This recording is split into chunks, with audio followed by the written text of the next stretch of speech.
gente sofre com mau hálito, mas não sabe muito bem como lidar com essa situação.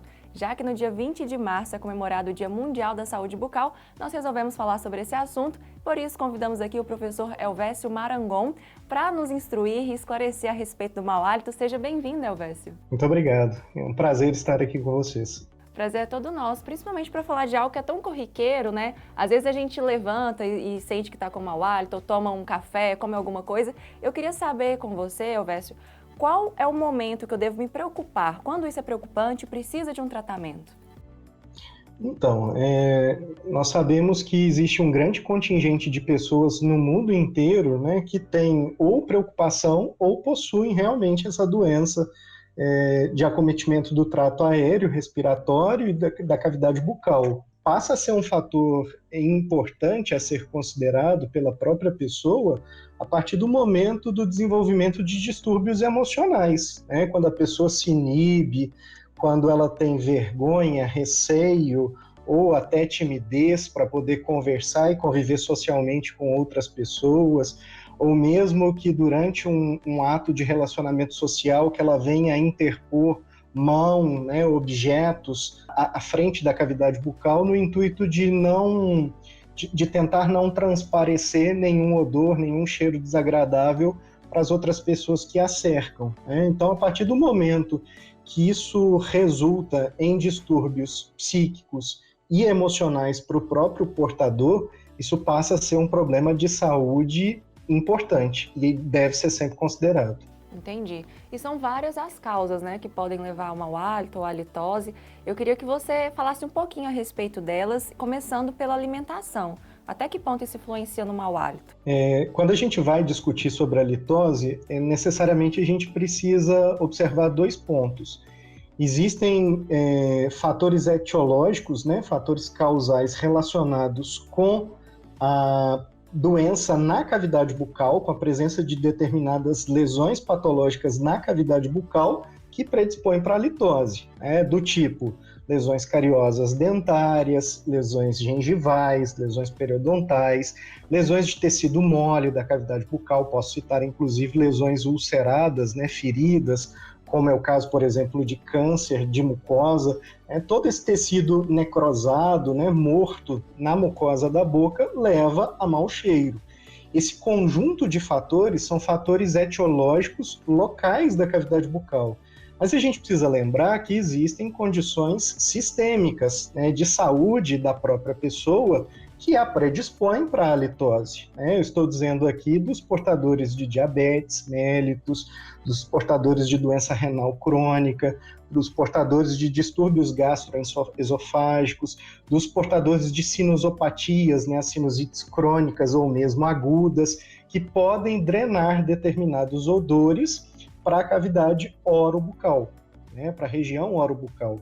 Então, nós temos dois grandes conjuntos, portanto, de fatores causais localizados na cavidade bucal, e aí o dentista e a odontologia têm um papel fundamental, né, e os fatores sistêmicos, né, as doenças sistêmicas que também influenciam para esses odores.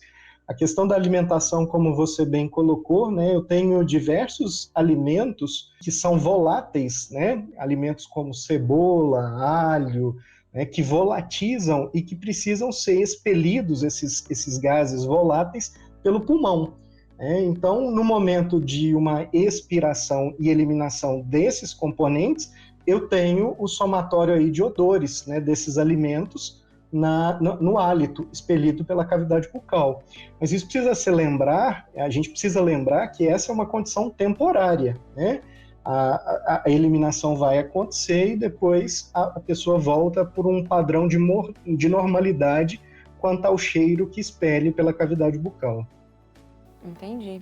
E agora um outro ponto que eu queria que você tocasse a respeito de como a saúde mental da pessoa pode também influenciar no mau hálito. Com certeza, né, nesse momento pandêmico que todos nós vivemos, né, e mesmo na rotina de cotidiano de todos nós, que ela é bastante exaustiva, cheia de ansiedade, cheia de estresse, né, todos esses fatores emocionais, eles influenciam sobremaneira com regulação de fluxo salivar para a cavidade bucal. né? Então, o excesso de descarga adrenal, o excesso de adrenalina, o excesso de estresse e de ansiedade, né, ou mesmo de depressão, acaba resultando numa baixa de fluxo salivar, né? E essa ausência de fluxo salivar nós chamamos de xerostomia. A xerostomia, essa diminuição de fluxo, inevitavelmente vai levar a um aumento da incidência de halitose, né? Pela diminuição de limpeza mecânica da cavidade bucal, pela diminuição da lubrificação e da umidificação das mucosas da boca, né? Pelo favorecimento de multiplicação de micro-organismos nas mucosas, nas superfícies do periodonto, na superfície dos dentes, né? Então, todos esses fatores emocionais advindos da ansiedade e estresse influenciam na regulação de fluxo, que indiretamente vão levar a um aumento de incidência de halitose. Interessante. E com relação a quando a gente fica muito tempo sem comer, Elvésio, às vezes a gente sente que fica com mau hálito. Por que isso acontece? Aí nós precisamos lembrar que no nosso próprio organismo, né, pelo nosso ciclo circadiano, né, dia-noite, né, dia, vigília, noite, sono, o nosso organismo ele é dotado de mecanismos fisiológicos para regulação de fluxo, né? Quando a gente vai dormir, né, que nós entramos num nível de metabolismo basal, advindo do sono, o fluxo salivar da cavidade bucal também é diminuído, né? As glândulas passam a produzir menos saliva.